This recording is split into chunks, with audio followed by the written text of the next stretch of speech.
Have you ever wondered what lurks in the shadows? What secrets the night hides?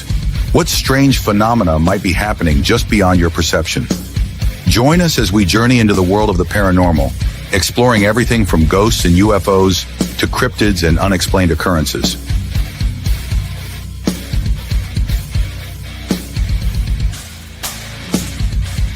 From haunted houses to all things paranormal, join us in the search for the truth behind the veil. Welcome to Paranormal 411.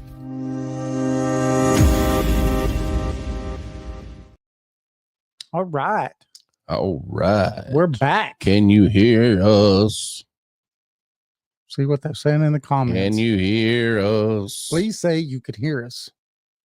Don't want to start it over again. Right. We're going to be talking about mermaids tonight. Mermaids. So they exist in many cultures around the world with varying descriptions and characteristics. Wow. Look at that. They can hear us. Woo woo. Now, the English word mermaid is a compound of mere, which is Old English for sea, and maid, which also means a girl or a young woman. So essentially, it means sea maid. Sea maid. Sea maid. Yeah. Hmm. So while the specific term mermaid might be relatively recent, the concept of this mythical sea creature with human-like features has existed for millennia in various cultures worldwide. Hmm. What do you think about that? Well, you know, I believe in mermaids. You believe they exist? Yeah. Well, I mean, look at this stuff.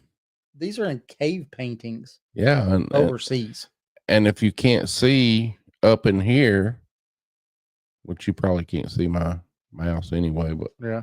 up at the top of this. Up above this guy right here, it's actually people walking on land. Yeah, there's a theory about this picture. So I read up, and apparently there's a theory that the people who walked on land drove these people into the water. Ah, okay. So then they became mirror folk. the mirror folk. Mirror folk. That's like a little folk, Yes. just water breathing. That's pretty neat. So if you believe in mermaids, you're gonna want to hear this.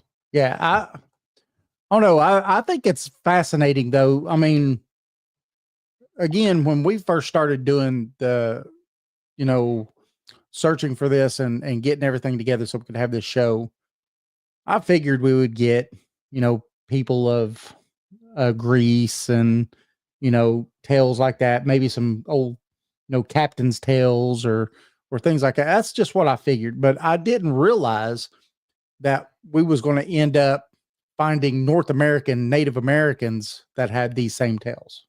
Right. I mean, that's just pretty amazing. It is. Yeah. So we're going to start out with the Mesopotamian people.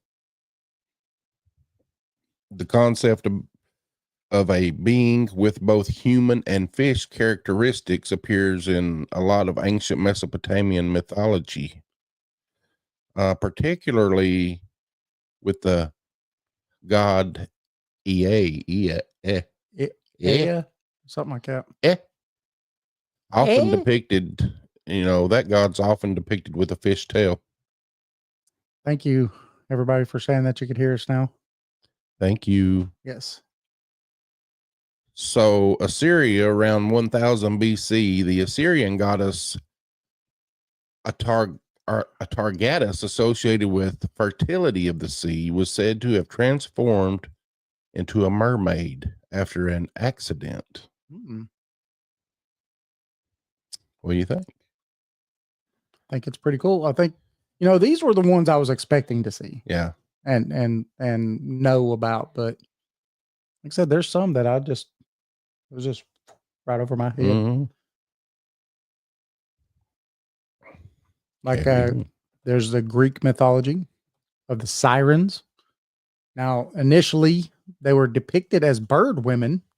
Sirens in Greek mythology gradually evolved to resemble mermaids. And what did they do? They lured sailors to their deaths with enchanting songs. La, la, la, la, la, la.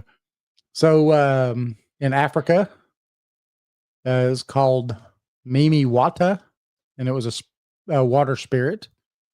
Most West African cultures often depicted them with a snake or fishtail. They represented both beauty and danger. Mm. Could you imagine? No, couldn't. So, uh-oh. You got it? I got it. I'm up close now. Look at you. Ireland, marrows is what they call them, are fresh or Irish sea creatures with green hair, often depicted as benevolent but sometimes mischievous. No, I could see that. Yeah, I'm gonna have to get used to this one-on-one cam. What's up, Jason? So in Japan, the Ningyo are Japanese mermaid-like creatures, often associated with good luck. So if you saw one, he was going to have good luck. Yeah, that's cool. Yeah, I'd like to see one with some good luck. Have some good luck. That'd be fun. Go play the lottery that night. Mm-hmm. I've got good luck. As you can see, we've been out of the seat for a little bit. Well, you know, I'm sorry, everybody. We're supposed to do this show last week. Yeah. On Thursday. We had a podcast that we were supposed to do was supposed to go on someone else's podcast on Thursday, and that fell through because I had to go on a trip. So then we didn't do one on Saturday because I went on the trip. I didn't get back till yesterday. So went to South Dakota. I remember why I stopped driving truck. That's what I'll say. Now the folklore of Britain and Ireland, the Norman Chapel in Durham Castle, which was built around 178 or 1078, actually, has what is probably, man, maybe I'll learn how to speak tonight too, the earliest surviving artistic depiction of a mermaid in England. Now it can be seen on the south-facing capitol above one of the original Norman stone pillars. Yeah. Now mermaids appear in British folklore as unlucky omens, both foretelling disaster and provoking it. Now, there are several variants of the ballad St. Patrick Spins depicts a mermaid speaking to the doomed ships. Now, in some versions, she tells them that they will never see land again. And in others, she claims that they are near shore, which they are wise enough to know means the same thing. Mermaids can also be a sign of approaching rough water, and some have been described as monstrous in size, up to 2,000 feet or 610 meters. That's crazy. Yeah, that's a giant mermaid. Giant. Now, in another short ballad, Clerk Coville, and this was Child Ballad number 42, the mermaid seduces the title character and foretells his doom. Now, it has been surmised that in the original complete version, the man was being penalized for spurning her through the Scandinavian counterparts that tells the complete story, which features an elf woman or an elf queen rather than the mermaid. Isn't that cool? Yeah. Now, mermaids have been described as being able to swim up rivers into freshwater lakes. In one story, the Lord Lortai went to aid a woman he thought was drowning in the lake near his house. His servant pulled him back, warning that it was a mermaid, and the mermaid screamed at them that she would have killed him if it was not for his servant. But now mermaids could occasionally be more beneficent, or they teach humans cures for certain diseases. Mermen have been described as wilder and uglier than mermaids with little interest in humans. Now, isn't that funny? Mm. So the women are all these beautiful creatures, Yeah. but the mermen are ugly. That tells you why the merwomen are coming to look for regular men. They're like, I want that. Or something just happened to my camera, didn't it?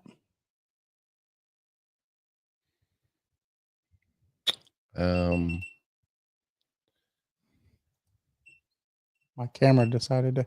I think it died. I don't know how it died. It's got power, but it's back up now.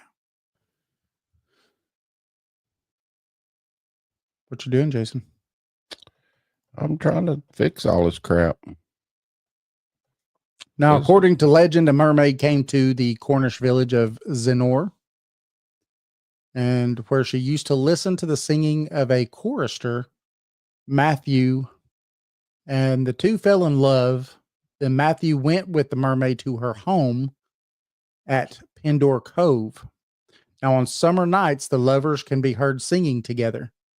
Now, the legend recorded by folklorist William Botterell stems from a 15th century mermaid carving on a wooden bench at a church of Saint Zenora in Zenor. Hmm. See, there's all kinds of folklore on these creatures. Yeah. So now we can get to the Scottish mythology. Yes.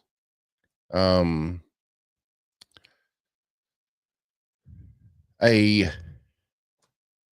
can't pronounce that. What is that? Siege is a freshwater mermaid, though little. It's Scottish, so I don't think you're supposed to be able to pronounce it. Sissage?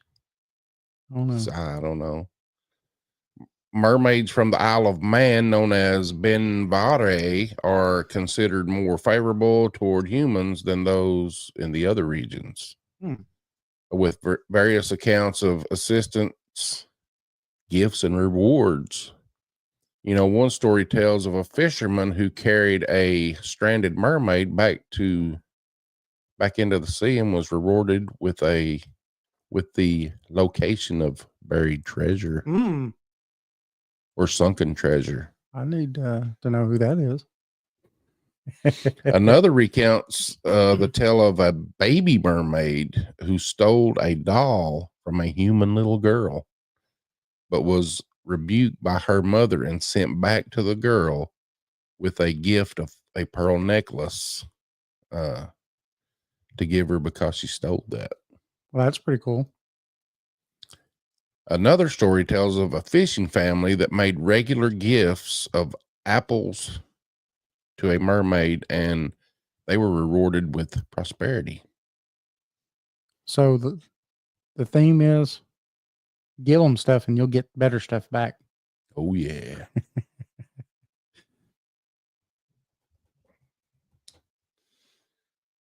In Irish lore, Lee Bon was a human being transformed into a mermaid. After 3 centuries, when Christianity came to Ireland, she was baptized. Oh, man. Did she lose her tail? The Irish mermaid is called Meryl. I thought that was in your bones. In Tales of a Lady Gallerus, published in the 19th century. Over time, these myths and legends, blended and evolved, contributing to the modern image of the mermaid as a beautiful, alluring creature of the sea. Remember, all the men are ugly. Have you seen the series Sirens? No. Yeah, my wife watched it, and I didn't really watch it. I think it's pretty good. Really? Now, mermaids are sometimes associated with perilous events such as floods, storms, shipwrecks, and drownings. In other traditions, They can also be benevolent or beneficent, bestowing or failing in love or falling in love with humans. So they can actually do good or fall in love with people. Hmm. The male equivalent of the mermaid is the merman, also a familiar figure in folklore and herald. I can't say that name or that word. Heraldry. My tongue ain't working. So although traditions, Heraldry. yes, thank you. Although traditions about, I could say it in my head. I just couldn't say it with my mouth. Mm-hmm. I could say it perfectly right here. But traditions about the reported sightings of mermen are less common than those of mermaids. Now, in folklore, generally assumed they coexist with their female counterparts. The male and the female collectively are sometimes referred to as merfolk or mer people. Merfolk. They're mirror folk. You know, I do believe mermaids exist because I was watching a show and it had Mermaid Man and Barnacle Boy. You talking about SpongeBob? Yeah. Yeah. Before you go into the native tribes, I want to play this little video of something that I don't know if it's true or not, but it was on the Discovery Channel. Oh, okay. And we'll look I'm at interested. it. And I don't know if you've seen it before. I watched it when it first came out. I might have. I remember they had this show that came on, and I forgot the name of it, but it was like a 2-hour show just on them finding mermaids in the ocean or something like that. And it was in a submarine or something. Yeah. Or a submersible of some sort or something. Yeah. So that was like, what, 10 years ago? Or I think it's 2013, maybe. Yeah. So that's 11 years ago. Well, not 12 years ago. So let me try to pull that up. Pull it up. Pull it up. Look at that. You're getting good at this. Yeah. Let me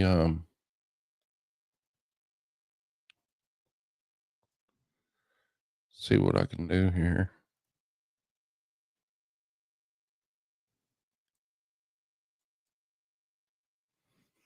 Can't do that. Let's just authorities who basically said that if you pursue this, they're going to threaten you with legal action. Exactly. So we discussed it as a crew, and because we are Danes and Greenland is a part of Denmark, we thought we could go to the Danish authorities. So we did. I'm going to put up an article here, and this is just remarkable. Please take a look at this. This is Greenland's response to what the Danish authorities shared with them. The government in Greenland issued a total ban on all new drilling, all new oil exploration. And this was just announced on March 27th of this year, 2013. And all of this in response to the footage that you and your team shared with the Danish authorities. Yes, that's right. We have a map of this area. Can we put up the map right now? Yeah, I mean, this is near where you filmed the encounter. Is that right? Yes. Seems like a vast area. That's huge. It's actually the largest natural park in the world, and also a coastal preserve for marine mammals. And I think because of our footage was taken near that area, then there was a lot of concern about the disturbances to this habitat and what that may affect to the animals there. Did you see that hand? Yeah. That webbed hand? That's weird. But even the article. Yeah. Well, and then they stopped all drilling. Yeah. So no one could drill there because of this. That's interesting. It's pretty. Do you think that they're real? I do. Do you? Yeah, I do. I can't say. I don't know. I've never really looked into it enough to say if I do or not. Well, some of the other footage that they caught, man, that hand, it scared them when they caught it. Well, that's weird though. I mean, because you just saw it for a second. We probably should have kept it up there and replayed it. Yeah, I can put it back up there. Because some people might have been watching them and not really looking at that. Can we just scroll back a little bit? Yeah, we'll Is that right? Yes.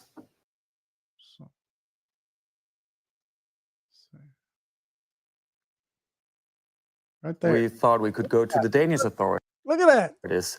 So we did. That's a hand. As a part of Denmark, we thought we could go. Look, that's a hand. That's a hand. That's a hand. That's got thumbs and fingers. That's a hand. That's interesting. Do they show any more than that?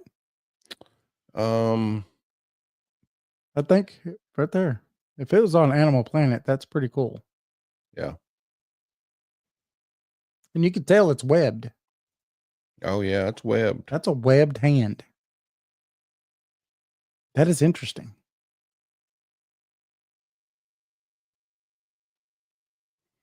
Wonder what that is over here. I don't know. But that hand, it's got webs in it. Yeah, that's pretty interesting. I don't know how real it is, but that was on Animal Planet. Yeah. And it actually got them to stop drilling Mm-hmm. in Greenland. Sure enough. That's interesting. What do y'all think out there in YouTube or wherever you're listening to land? Let us know. What do you think? Do you think that they're real? Think that on Animal Planet was real? That's pretty neat. I don't know why Animal Planet would fake it.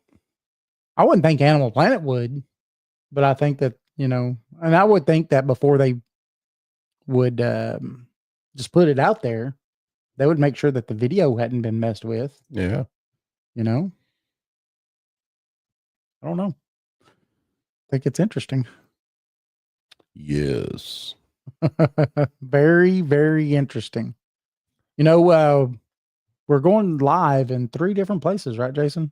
Oh yes. Facebook, YouTube, Rumble. and Rumble. We're rumbling. Rumbling it. So David's going to start off next talking about the native lore on this. Yeah, so the some of the folklore of this tribe, and they're actually known as the halfway people. And I'm going to butcher their name, but it's Micmac.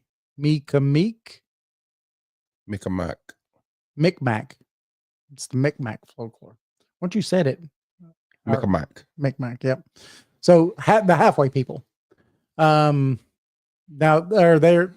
they have a captivating tribe of beings that they know as the halfway people.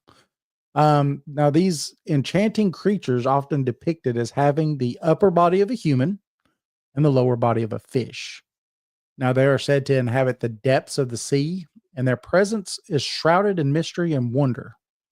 Now the halfway people are not merely mythical figures. They are deeply intertwined with the Micmac worldview. They represent the balance between the terrestrial and the aquatic realms. Their existence also serves as a reminder of the interconnectedness of all things and all living beings, and to be, profoundly respectful, according to the natural world. Yeah. So, but that's the Micmac. I'm glad you said that. The Micmac. There's also a Sakani legend about a man who married a mermaid. Now, he captured her by tying her to a tree by her hair. Could you imagine that? No. How'd you meet your wife? Well, I caught her and tied her hair to a tree. I just threw my rod out there and she grabbed a hold of that hook. And I tied her to a tree. What the heck? Now, during her first winter on land, she begged him to let her return to the water. During her second winter, her husband wasn't able to kill much game, so he let her return to the water. She brought him and their son food and returned to him. Now, after this, the mermaid lived very happily with her husband for many years and bore him several children. Now, the legend says that very reluctantly, he consented and dug a hole for her through the ice. She dove into the water, but returned immediately because her children were unable to follow her. Now, one after another, she rubbed their mouths with water and told them to dive in after her. Then they all went into the water and was never seen again. Never returned. That's crazy. Yeah. Now I take a shower and I rub my mouth with water. You got to Doesn't happen to me realize now. too that this is handed down generations to generations. Yeah. Yeah. And I mean,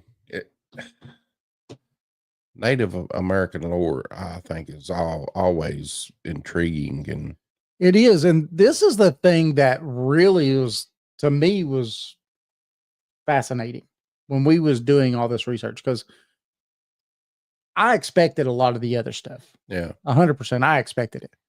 But when we got to Native American tales, I was like, wait a second. I had never heard of Native American tales before. Ever. not of mermaids. None. Yeah. We all know Native American tales of Bigfoot and, all kinds of other creatures, right? The little folk and moon-eyed people and all kinds of other people, all kinds of other things, but never heard of mermaid tales before. And that wasn't the last one. I'll let Jason tell this one. So another legend called the Lost Boy comes from the Lenape tribe. It tells the story of three boys crossing a normally calm, shallow stream. One of the boys was lost when a wave came gushing and rushing at him. The boy's parents went to a mystic man to find their lost son. And the man told him that their son was alive and had been taken by a woman. The mystic told them that they could see their son at sunrise if they camped on the bank of the great river. Well, say, oh, Mark. Osada si.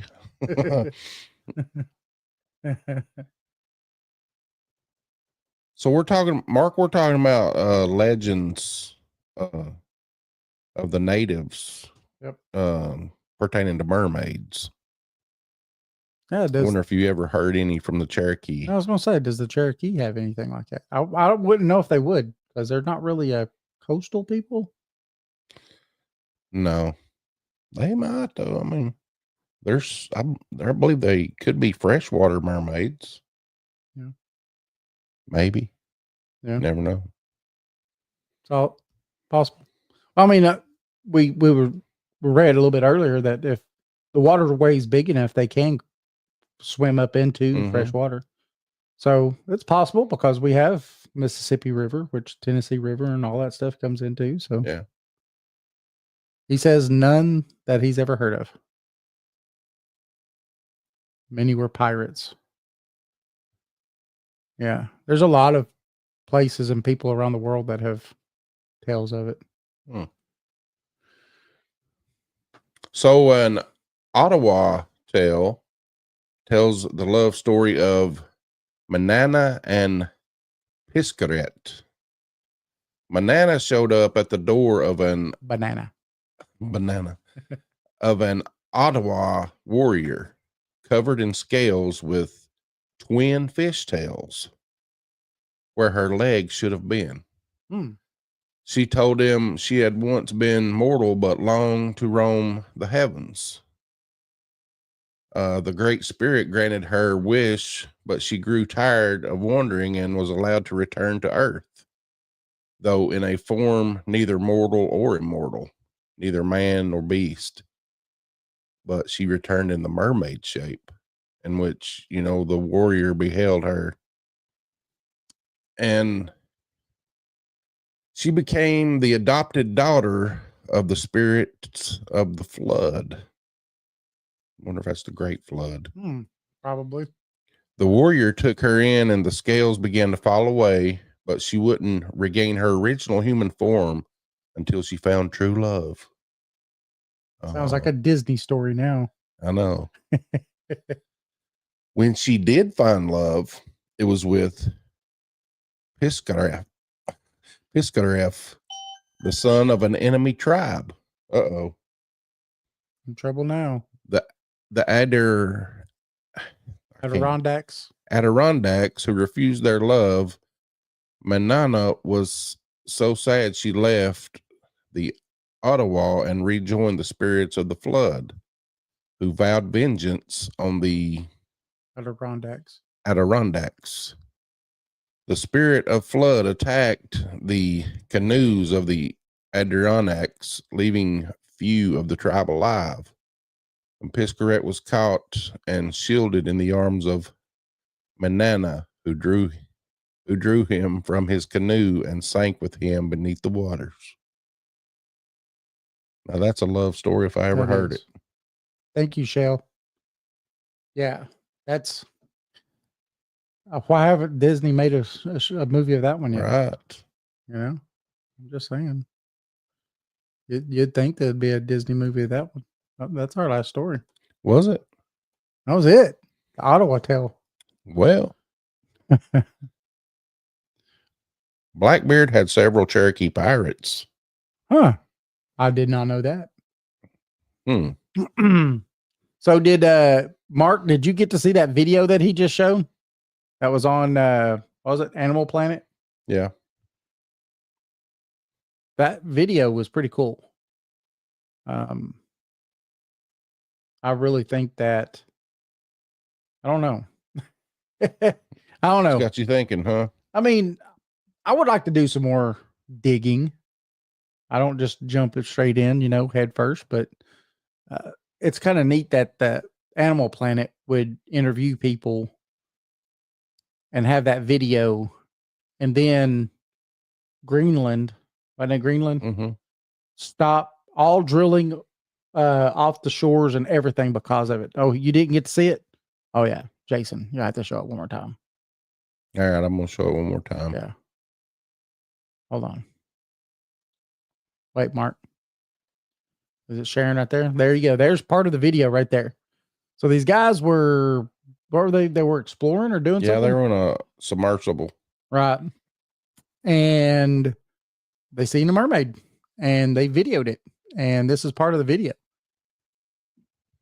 I mean, Jason can push play. Another intelligence, another species like us. Oh, yeah. Dr. Smith, tell us, who did you first show this footage to when you realized what you had filmed? Well, we knew we could not share it with the duty officers of the expeditions. So we... Again, you mean the Icelandic authorities who basically said that if you pursue this, they're going to threaten you with legal action. Exactly. So we discussed it as a crew, and because we are Danes and Greenland is a part of Denmark, we thought we could go to the Danish authorities. So we did. Look at that. I'm going to put up an article here, and this is just remarkable. Please take a look at this. This is Greenland's response to what the Danish authorities shared with them. The government in Greenland issued a total ban on all new drilling, all new oil exploration. And this was just announced on March 27th of this year, 2013. And all of this in response to the footage that you and your team shared with the Danish authorities. Yes, that's right. We have a map of this area. Can we put up the map right now? No. Yeah, I mean, this is near. Do you think that is real? I don't know. How many people believe that was real? I don't know. Cause I mean, yes, that's kind of what we was trying to do with this show tonight, was say that from the Mesopotamians all the way over here to Native Americans, you've got tales of these creatures. Mm-hmm. Shell says she believes them. Look at that. Look, Shell's listening to us on Rumble. Let's get ready to rumble. For me, I just think that it's kind of amazing. Exactly. She says, why would they stop drilling if it wasn't? I mean, it makes sense to me. And I mean, completely stopped oil drilling. Yeah. That's insane. But that hand, it's webbed. It's a webbed hand. It's neat. Well, you seen the face too. Yes. It kind of looked alien grayish. It kind of did. I wonder if it has those little fish ears, you know, like I don't know. Aquaman did in the cartoons. Remember? He had those little webbed ears. Mhm. Remember that? I wonder if it's more fishy looking. I would As far as say like so. kind of more I don't. scaly than skinny, you know? Well, a lot of pirate tales of or seafaring tales tell of beautiful women. You know, they're supposed to be beautiful, but some may be ugly as sin. I don't know. You know, They may be able to they do may the have just been mind trick on you. they And may have just been hard up men. may have been. Oh, maybe it's underwater alien. Why not? What? So, okay, all right. We're gonna go there. Hold on a second. Picture this. Right? Ready? Picture this. Frame me in. Frame me in. Frame me in. Here we go. Picture this. Boom. There we go. Look at that. Picture this. Coming from space, but the planet you come from is a water world. Mm. And we see, like Shell said, a lot of UFOs go under the water. They're USOs. So what if they're going to their Atlantis under the ground, under the oceans? And this is exactly what these creatures look like. Maybe. Maybe that's what we see. And maybe when you see these things coming in and out of the waters, like we see these USOs do, maybe they're going to their sister planet somewhere. But when they're here, they're not only able to go under the water, they fully live under the water. They're on vacation here. That's it. This is a vacation spot. This is like, you know? Yeah. I don't know. I mean, what do you think? Anything could be. It's plausible. I may just have turned a corner. Because now there's a plausible explanation for them, though. Yeah. Right? Mm-hmm. And then the old tale, like you said, of this photo right here, right? They were humans drove them into the sea. Well, what if that? Right? Remember, God said He made the heavens and the earth. The heavens are plural, whereas earth is singular. Right? Okay. All right. But what if at one point they did live, say, in a Atlantis, people, whatever, and they said, Yep. like the Jetsons could go up, you know, they just go down. And one night they were swallowed up and was gone, right? Yeah. Well, if they just hit that button and just went, say, you know what, we're just going to live in the water all the time. Because supposedly they were a very big seafaring people. Yeah. You know? Yeah. And hey, Andrea, what would make something even more seafaring? I mean, an aquatic people. Right. They'd be pretty good at making boats and things like that, I'm sure. To be able to go sailing on this big blue planet. What does he say? James Webb's just found giant cloud of water floating in space millions of times the size of our oceans. Right. Well, there's a lot of theories on how a lot of the water even got here. Yeah. Through comets and all kinds of other stuff through the billions of years before people even appeared on the planet. So, absolutely. I think it deserves more investigation. I'm interested. I don't know. You know, what's funny is that I started this off not being one way or another, right? Not even being skeptical about it. Just, I think it's a great show. Mm-hmm. And it's definitely something we've never talked about before. Uh, and then now with that video that you showed, and then Michelle bringing up USOs, and then you start putting 2 and 2 together, you think, why couldn't they be just aliens, Well, just take underwater aliens? a look at this story of the Ottawa. It says, she told him she had once been mortal, but longed to roam the heavens. Right. So the Great Spirit granted her wish, Right. and she was roaming the heavens. Right. But she grew tired of wandering and was allowed to return to Earth in the mermaid form. Right.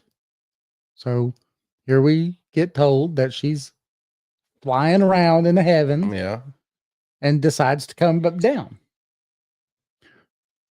There's so much unexplored, brother, here in space. Anything is possible. I believe it. Yes. Absolutely. Yeah. I do.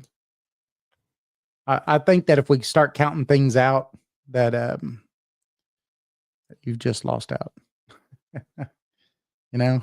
Yeah. Life's too much fun and explore. That's what we need to start writing. Life's too short. Explore.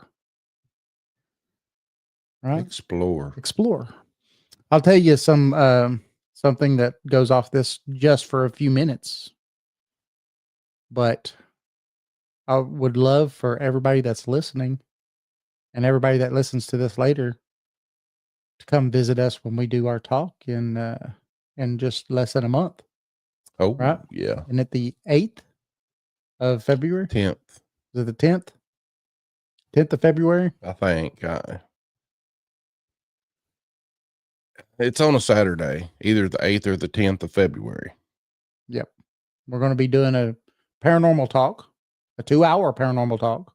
Yes. About the paranormal, and not all the paranormal. We're going to be talking specifically about ghosts. Investigating. Investigating the do's and don'ts to investigating. We're going to bring some equipment so people could see it firsthand.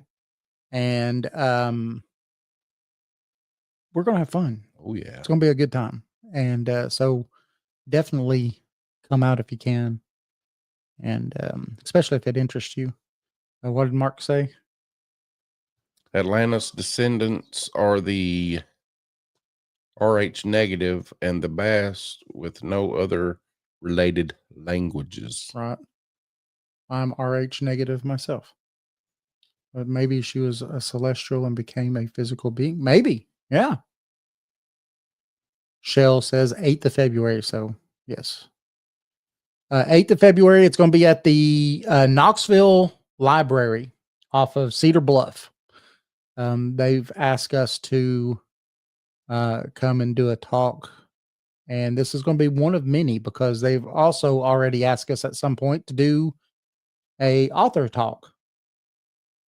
So we've not set nothing up on that. Yeah, the Basque people. Yeah, the Basque are kind of enigma of their own, aren't they? Because they have no language that matches any other language on earth. Mm-hmm. And the highest concentrations of RH negative people in the world too. Yep. Which one? Are you talking about which library? It's right off Cedar Bluff. It's the Knoxville Library. If you're coming from Loudon area and you get off Cedar Bluff, you'll go under the bridge and you go up just a little ways and then you'll turn right and it's just down there on the left-hand side. We'll put it out here real soon on Facebook and stuff and give the address and everything like that and the time because it's going to be 2 to 4, right? Yeah. It's 2 hours. It's from 2 p.m. to 4 p.m. So definitely come and join us. Join us. And then we've got, what was it? May, we're going to be at the Bigfoot Festival in Townsend. Yes. And then in July, we'll be at the Bigfoot conference in Gatlinburg. Oh yeah. Come join us. Come join us. I think yeah.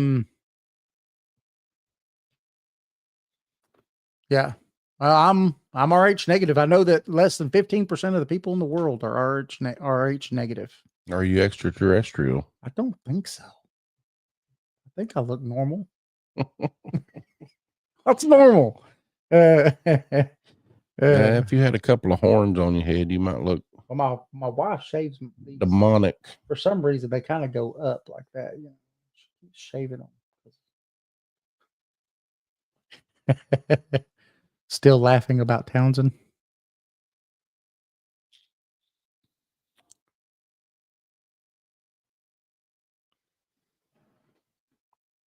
Michelle says she's a mermaid.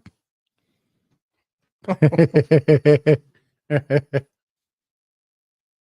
don't know about being a mermaid, but I'm definitely RH negative. I don't even know what I am. You don't know what your blood type is? I used to know, but I forgot. Old age has got me confused. I'm O negative. I think that was my mom's. O, they think, was the original bloodline, period. That all bloodlines came from O. That's why O is a universal donor. And that every other bloodline come off of O. So, but me being an O negative makes me to where I'm a universal donor. I could donate to anybody. What about can you only have O negative blood? Yes. Yeah, that's what my mother was. Yeah. Yep. I could only accept O negative. I can't have any other blood type. So if You something better happens go to to the me, blood bank and something ever happens to me, I'm gonna fill her up. Better go fill the blood bank up. I used to give or donate. I haven't done that in a long time though. I used to be riding around or something and see the bus sitting there or something. I just walk in. Here, take a How pint. much you give me for some blood, man? Take a pint. Take a pint. $5. $5. Gotta buy one like the vampires. Yeah. Oh, Daryl is the same. That's right. So he's O negative also. That's cool. So if I need blood, Daryl's got me. Well, I think that's about the end of the show. Yeah, I think it was a good show. Yeah. I don't know how now vampires run the plasma. You know, I'll tell you what's funny about that is that every time, because twice a year I go to the doctor, and same doctor you have, you know, and he makes me do blood work twice a year. Mine's probably coming up in the next few months. And then it's usually like in October, November or something at the beginning of the year and at the end of the year. And they get like 6 vials of blood every time I walk in, and I sit down and they start to get ready to stick me. I go, okay, let's go feed those vampires. Gotta feed the vampires. So, man, he has to carry a card. Really? I've never had a card. I'm left out. Yeah. Left out of everything. No one gives me cards for nothing. That probably make me have to pay for my card. But hey, we had a good time talking to you guys tonight about this. I think I don't know. I have something to think about now. Maybe we're going to need to do a revision on this show.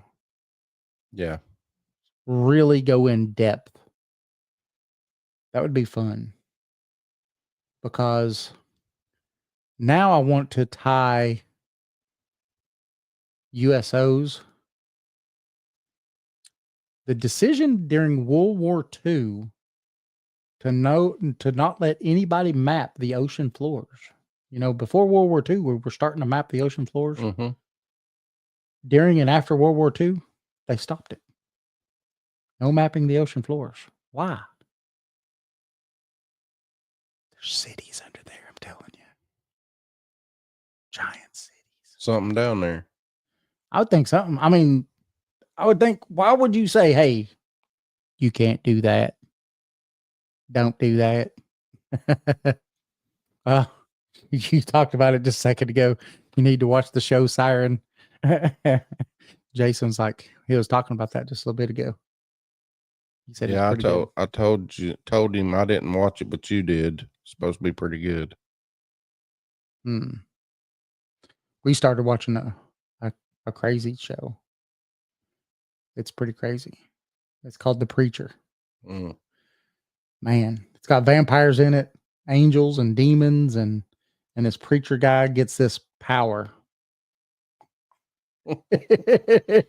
It's crazy. It's nuts. We're on season 3. Yeah. So it's kind of fun. Want to let everybody know that thanks for joining us. We'll see you again on Saturday, right, Jason? Yeah. And so remember, you can find us at paranormal411.org, Paranormal 411 on Facebook, YouTube, X, and now Rumble. Tune in live every Thursday from 7 to 8 p.m. and Saturdays from 8 to 10. Remember, also on Saturdays from 10 to 11, if you're in the metro Atlanta area, you catch us at WDJY-FM. And if you're not in the metro Atlanta area, you go to WDJYFM.com, or you can go to paranormal411.org and click the link. We're also on Subspace Radio, all major podcast platforms. I want to thank everybody that has bought a book. And if you haven't bought a book yet, buy a book. East Tennessee Hauntings and Lore, Edition 2. It's a great book. It's available on Amazon.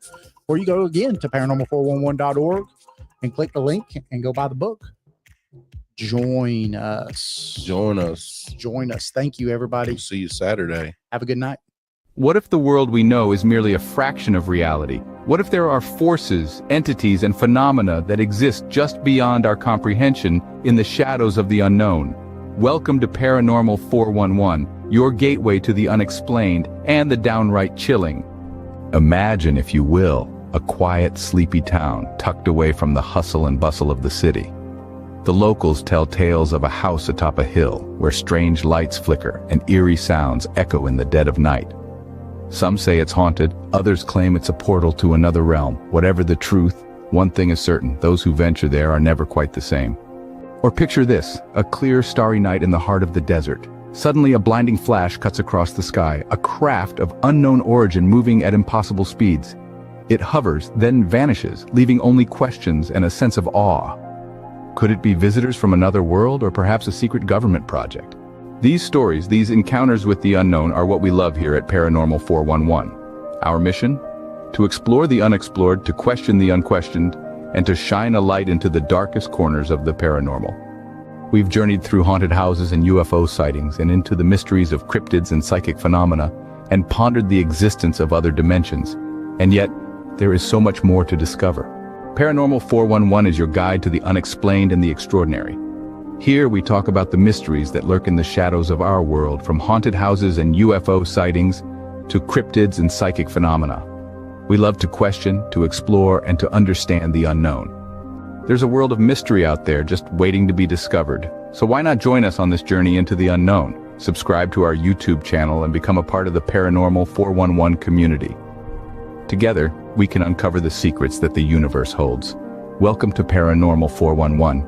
Your journey into the unknown starts here. Join us. In the heart of Madisonville, Tennessee, lies a pizzeria like no other. Step through the door of Legends and Lore Pizzeria and be transported to a realm where paranormal and cryptid encounters, along with mouth-watering pizza, go hand in hand. Meet Eddie and his crew, who serve up slices of the supernatural along with the best pies in town. With the walls adorned with eerie artifacts, indulge in piping hot slices that melt in your mouth and tease your taste buds. And it's not just the locals who love the incredible pizza. Legends and Lore has been selected as the best pizza joint in all of Monroe County. As lovers of everything pizza and the paranormal, the owners have mastered the art of crafting unforgettable combinations that will leave you wanting more.